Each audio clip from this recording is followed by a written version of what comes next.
Saudara, isu bocornya putusan gugatan sistem pemilu yang disampaikan mantan Wamenkumham Denny Indrayana menuai polemik baru. Tidak hanya soal implikasi yang besar imbas perubahan sistem pemilu, tetapi juga soal dampaknya terhadap kepercayaan publik. Mahkamah Konstitusi belum lagi ketok palu soal gugatan uji materi sistem pemilu. Tapi rumor yang disebarkan mantan Wakil Menkumham sekaligus pakar hukum tata negara Denny Indrayana soal MK yang akan menyetujui pemilu sistem proporsional tertutup menuai beragam respons. Ketua Majelis Tinggi Partai Demokrat yang juga Presiden ke-6 Susilo Bambang Yudhoyono bereaksi lewat akun Twitter pribadinya.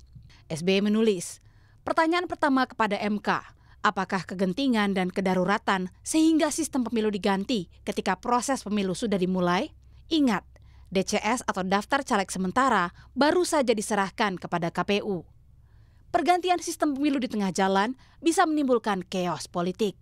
Senada dengan SBY, Ketua Komisi 2 DPR Ahmad Doli Kurnia yang juga Wakil Ketua Umum Partai Golkar menilai, selain bisa berdampak pada kepercayaan publik, perubahan sistem pemilu di tengah tahapan yang sedang berjalan bisa merugikan ratusan ribu calon legislatif yang sudah memulai langkah politik.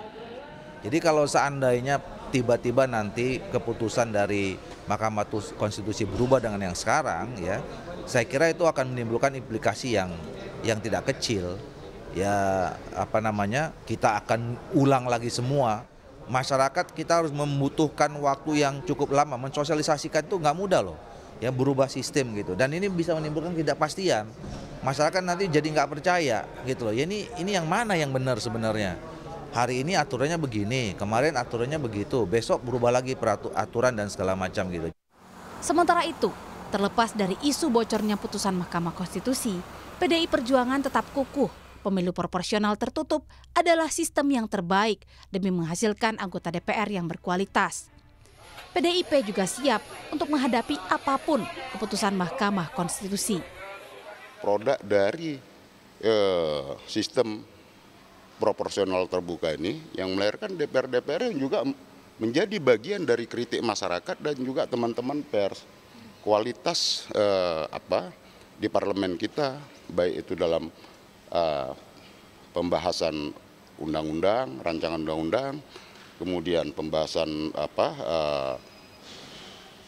anggaran dan juga pengawasan terhadap pemerintah. Kualitasnya kan jauh mengalami penurunan gitu ya. Perkumpulan untuk Pemilu dan Demokrasi Perludem menilai Mahkamah Konstitusi tidak mungkin mengubah sistem pemilu untuk 2024 di tengah jalan karena dampaknya yang akan sangat kompleks. Perubahan sistem pemilu dari terbuka ke tertutup itu kalau mau diberlakukan di 2024 dan hanya mengubah soal terbuka tertutupnya, itu akan berimplikasi kepada 20 lebih pasal-pasal dalam undang-undang pemilu. Dan tidak mungkin itu dilakukan MK mengubah lebih dari 20 pasal itu dengan putusan Mahkamah Konstitusi. Dan itu juga tidak dimohonkan oleh pemohon.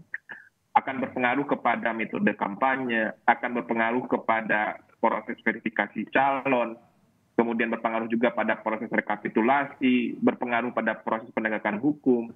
Pertanyaannya, apakah semua itu mau diubah dengan putusan MK? Atau nanti pasca putusan MK akan dilakukan dulu perubahan undang-undang di tengah tahapan pemilu yang sedang berjalan. Nah, ini implikasi-implikasi yang saya yakin Hakim Konstitusi memikirkan ini. Polemik gugatan sistem pemilu ke Mahkamah Konstitusi ini bergulir sejak akhir 2022 lalu. Sejumlah alasan terkait gugatan sistem pemilu diantaranya, sistem proporsional terbuka yang diterapkan sejak 2004 dinilai rumit dan menghabiskan anggaran yang besar. Satu-satunya fraksi di DPR yang mendukung kembali ke pemilu sistem proporsional tertutup hanya fraksi PDI Perjuangan. Sementara 8 fraksi lainnya kompak membuat pernyataan sikap menolak pemilu 2024 kembali menggunakan sistem proporsional tertutup atau hanya mencoblos lambang partai. 8 fraksi tersebut mendukung sistem proporsional terbuka, yakni fraksi Golkar, Gerindra, Nasdem, PKB, Demokrat, PKS, PAN, dan P3. Sistem pemilu proporsional tertutup digunakan pada pemilu 1955, pemilu pada era Orde Baru, hingga pemilu 1999, di mana pemilih hanya mencoblos parpol saja tanpa nama caleg di surat suara.